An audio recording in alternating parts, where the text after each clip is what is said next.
back, John here, and today I want to show you the completed version of my one digital stopwatch from last time. Last time I said I will build one, and here's a completed one. So this is the start button. If you press it, it will start working and it will go up every second. And if you press the stop button, so let's press the stop button, it will stop on the number where you pressed it. And if you leave the reset lever on for a while, wait for it will reset. Okay, now it reset. So this is my stopwatch. So let's go through it step by step. So firstly, it's the starting button, which is literally just to make this loop to start to working, and when that loop starts, then this will start. So this controls the display, such as this is 0, so that we can test it out by doing that. When we flick that lever, no other should be what did I do? Wait, let's see.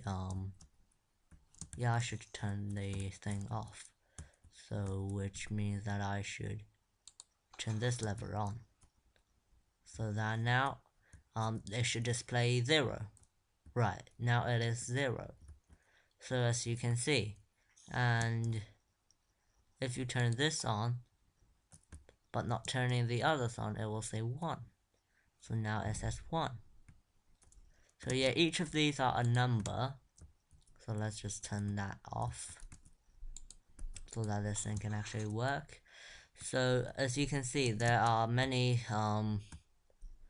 redstone torches to send out the signal. So every one of them control a segment, each one of these torch. So 0 is made up of this segment here, this segment, that, this, and this, except that middle one. So what you want to do is skip the middle segment, which is controlled by this lane, and if you don't put a torch over there, it won't get lit up. Hence, yeah, that's how you make 0. And each of one of these lines, so the diagonal lines over here controls a number, and the horizontal line, each of these are a single segment. So yeah, and next thing is the 10-second repeater loop, and to how do you memory that. So to do that, I use the what you call this, repeater, right? I use the repeater lock thing, where the repeater lock function, which basically means that you can lock a repeater. So if you power it from side, so if you power this this repeater, then that repeater will be locked. So even if there's a signal over here, it won't get on. And when you turn that off, it can go back again. But if you lock it from here, so when it's on, it can't turn off because the repeater is locked. So yeah, I use this kind of memory array. And the reset button, so I jeopardized the repeater loop. So that's how I made the reset button, by jeopardizing that loop. And the thing down here, this is the instant wire, this is the instant repeater, 0 tick pulse stuff. I don't get it at all. I think, yeah, well, that's how I did it. And the start button, so the green one, is to send a 1 tick pulse signal to this repeater loop here, and this gives out a signal every second, and it will transfer to that place. So yeah, this thing will make that thing go, that lane go on once a second. So these repeater locks will be on once a second, and this one will be powered. So off, so that these could be on every 10 seconds, because these are locked, and when it goes off, then it will travel to the other lane. So yeah, that's that. And next thing is yeah, the stop button. So the stop button will power all of these repeater locks. Wait, this is the stop button. Yeah, right. So it will power this repeater, which will make it constantly on, which will lock these repeaters. So no way, it's yeah. Yeah, if you power these constantly, then you'll see that all the repeaters would be on, and it will lock these repeaters. So even though that's the signal, say like over here, they can't get powered. So yeah, the repeater lock, get it back, and as you can see, there's one tick over here, and all of these repeaters are set on 2 ticks. So yeah, because there's a repeater over here, and I can't do well, because the signal can only stand up for 15 blocks, so I had to do that. And then the display. So, yeah, like this. Didn't mean to destroy you.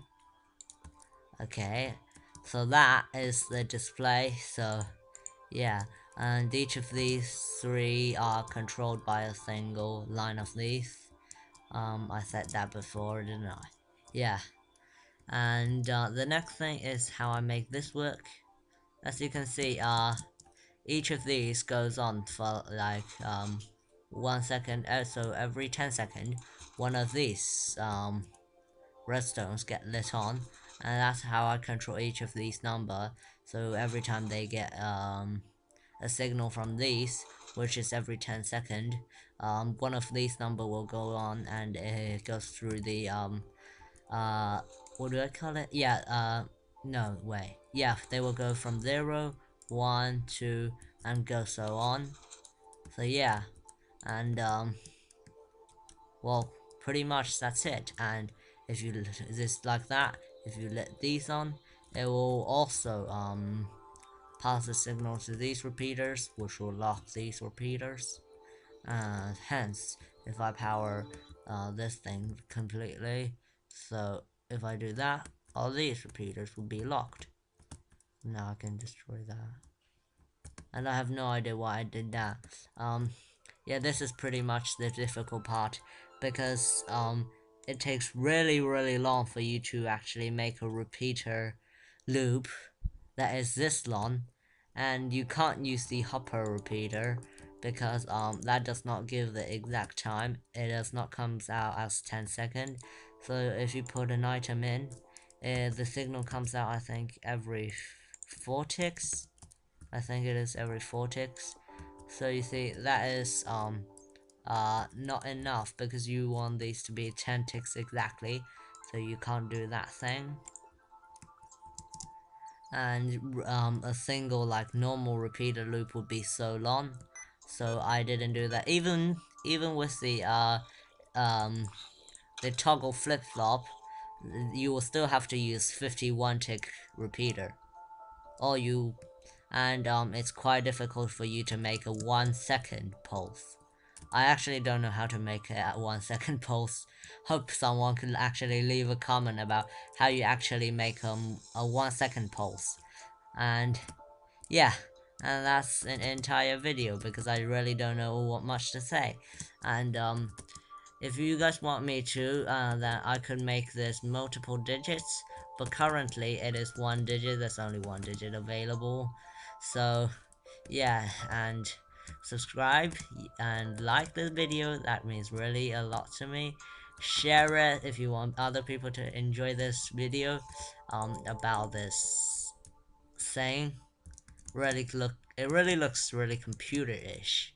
And oh yeah, see you guys next time. Bye bye.